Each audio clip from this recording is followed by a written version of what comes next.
Senior सहाफ़ी और anchor person Hamid Mir ने दावा किया है कि मुस्लिम लीग नून और पीपल्स पार्टी में लड़ाई की असल वजह यह है कि पीपल्स पार्टी किसी न किसी तरह वज़ीर आला पंजाब उस्मान बुज़दार को हटाना चाहती थी और उनकी जगह परवेज़ इलाही को लाना चाहती थी। नवाज शरीफ का ख्याल था कि यह ख्वाहिश पीपल्स पार्टी की नहीं बल्कि किसी और की है और वो परवेज़ इलाही को वज़ीर आला पंजाब बनवाकर मुस्लिम लीग नून की जड़ें काटेंगे। चुनाचे नवाज शरीफ ने इस खेल का हिस्सा बनने से इनकार कर दिया और बुज़दार को हटाने की बजाय पीपल्स पार्टी पर असम्बलियों से इस्तीफों के लिए दबाव डाला। अपने ताज़ा तरीन सियासी तजिए में हामिद मीर कहते हैं कि इस लड़ाई की असल वजह कुछ भी हो, लेकिन अवामुन्नास में इसके ज़िम्मेदार यूसुफ रज़ा गिलानी हैं, जो मुस्लिम लीग नून के जरिए सेनेटर बने और फिर बाप की मदद से मुस्लिम लीग नून को नीचा भी दिखा दिया।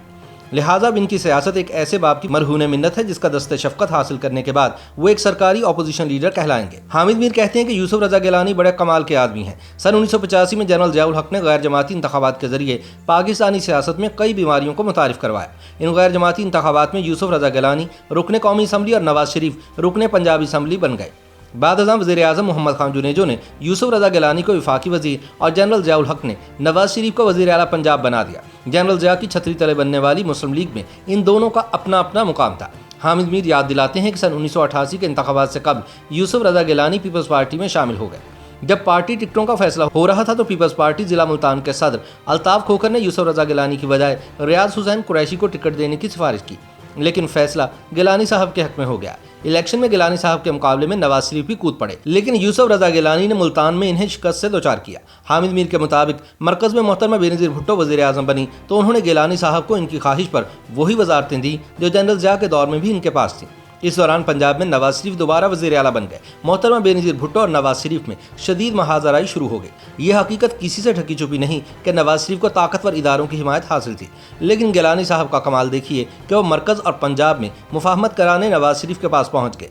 ये वो ज़माना था जब मरकज़ी हुकूमत शरीफ ख़ानदान के कारोबार को तबाह करने पर तुली बैठी थी और पंजाब हुकूमत जाग पंजाबी जाग का नारा लगा रही थी। नवाज शरीफ मरकज़ी हुकूमत के साथ मुफाहमत के लिए तैयार थे, लेकिन इन्हें फ्री कैन के माबैन किसी जामिन की तलाश थी। उस ज़माने में सदर मुमलिकत बहुत ताकतवर हुआ करते थे और ज़रा सी नाराज़गी पर असम्बलियाँ तोड़ डालते थे। हामिद मीर के मुताबिक नवाज शरीफ उस वक्त के सदर गुलाम इसाक़ खान को काबिल एतमाद जामिन नहीं समझते थे, लिहाजा उन्होंने यूसुफ रज़ा गिलानी को अपना जामिन बना दिया। शर्त सिर्फ ये थी कि अगर वज़ीर आज़म ने दोबारा पंजाब हुकूमत के साथ वादा खिलाफी की तो गिलानी साहब को पीपल्स पार्टी छोड़ना होगी। जब मोहतरमा बेनज़ीर भुट्टो को पता चला कि नवाज शरीफ ने यूसुफ रज़ा गिलानी को अपना जामिन बनाया है तो वह हैरान रह गई। गिलानी साहब जब भी अपने कमालात से उन्हें हैरान करते तो वो बड़ी मासूमियत से पूछती कि ये कैसे हुआ। गिलानी साहब तफसील में जाने की बजाय उन्हें कोई ना कोई शेर सुना देते। मोहतरमा ये समझने लगी कि गिलानी साहब के पास ना सिर्फ कोई रूहानी ताकत है बल्कि वो बहुत बड़े शायर भी हैं। गिलानी साहब का मजीद कमाल ये था कि वज़ीर आज़म और वज़ीर आला पंजाब के दरमियान जामिन बनने के बाद भी दोनों में मामला ठीक ना हुए।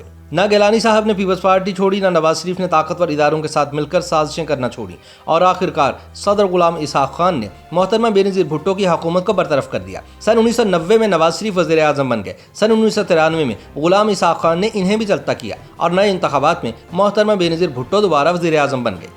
इस मरतबा इन्होंने यूसुफ रज़ा गिलानी को स्पीकर कौमी असम्बली बना दिया। इस हवाले से हामिद मीर एक दिलचस्प कहानी सुनाते हैं। इनके मुताबिक एक रोज़ वज़ीर आज़म साहिबा ने शेख जायद बिन सुल्तान अन नाहियान के एजाज़ में एक ज़ोहराना दिया। वज़ीर आज़म मेहमान के दाएं और गिलानी बाएं जाने बैठे हुए थे। वज़ीर आज़म ने बड़े फ़ख्र से शेख जायद को बताया कि मेरे स्पीकर साहब का ताल्लुक एक बड़े रूहानी खानवादे से है और ये बहुत अच्छे शायर भी हैं। शेख जायद ने फ़ौरन पूछा कि आप अंग्रेज़ी में शायरी करते हैं या उर्दू में? गिलानी साहब ने फट से जवाब दिया, मैं दोनों ज़ुबानों में शायरी करता हूँ। शेख जायद ने पूछा कि आप रोमानवी शायरी करते हैं? गिलानी साहब ने फट से हाँ में जवाब दिया। शेख जायद ने फरमाइश की कि अपना ताज़ा कलाम सुनाइए। गिलानी साहब ने किसी शायर का ये शेर सुनाया, तुझे चाहा तेरी दहलीज पे सजदा न किया, तुझे चाहा तेरी दहलीज पे सजदा न किया, वो मेरा इश्क था, ये मेरी खुददारी थी। अब मसला ये था कि इस शेर का तर्जमा कौन करे, तो इस शेर का तर्जमा आसिफ अली जरदारी ने किया। न जाने शेख साहब को शेर की क्या समझ आई, लेकिन उन्होंने फरमाया कि जनाब स्पीकर, आपकी शायरी में तो बड़ा तकब्बुर है। लेकिन बीबी शहीद हालात की नज़ाकत भांप चुकी थी, चुनाचे उन्होंने गुफ्तगू का मौजू बदल दिया। हामिद मीर के मुताबिक इस कहानी का क्लाइमेक्स ये है कि जब शेख जायद को एयरपोर्ट पर अलविदा किया जा रहा था तो उन्होंने गिलानी साहब से कहा कि मुझे अपना दीवान ज़रूर भिजवाइएगा। गिलानी साहब ने मुस्कुराकर वादा किया, जी ज़रूर भिजवाऊंगा। मेहमान रुखसत हो चुका तो गवर्नर पंजाब चौधरी अल्ताफ़ हुसैन ने गिलानी साहब को मशवरा दिया कि बाजार से किसी का दीवान खरीदें, इस पर अपनी तस्वीर लगाएं और भिजवा दें शेख साहब को। हामिद मीर कहते हैं कि मालूम नहीं कि गिलानी साहब ने इस मशवरे पर अमल किया या नहीं, लेकिन मैंने ये वाक़या इसलिए बयान नहीं किया कि गिलानी साहब को जाली शायर के तौर पर पेश करूं। दरअसल ये वाक़या तो गिलानी साहब ने खुद अपनी किताब चाहे यूसुफ से सदा में लिखा है। हामिद मीर कहते हैं कि मैंने तो सिर्फ उनके कमालात बयान किए हैं। कभी नवाज शरीफ ने इन्हें अपना जामिन बनाया था, फिर इसी नवाज शरीफ ने इन्हें सुप्रीम कोर्ट के जरिए नाअहल करा दिया। कुछ वर्ष गुजरे तो 3 मार्च सन 2021 को वही गिलानी साहब नवाज शरीफ की हिमायत से सेनेटर बन गए। नवाज शरीफ ने अपनी तमाम गलतियों का कफारा अदा करने की कोशिश की, लेकिन गिलानी साहब को सेनेट में अपोजिशन लीडर बनने का शौक चढ़ा गया। पीपल्स पार्टी से ताल्लुक रखने वाले साबिक वज़ीर-ए-आज़म राजा परवेज अशरफ ने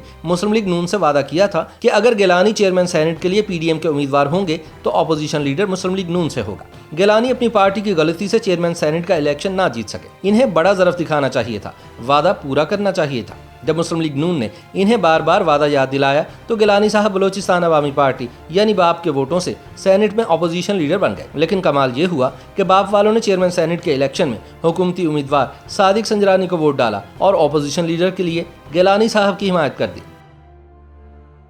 YouTube पर गूगली न्यूज देखने के लिए youtube.com की सर्च बार में गूगली न्यूज टीवी टाइप करें। गूगली न्यूज के पेज पर सुर्ख रंग के सब्सक्रिप्शन वाले बटन पर क्लिक करना ना भूलिए। YouTube पेज पर अपलोड होने वाली वीडियोस से बाखबर रहने के लिए बेल आइकन पर क्लिक कीजिए। आपको हर नई वीडियो के बारे में नोटिफिकेशन मौसूल हो जाएगा।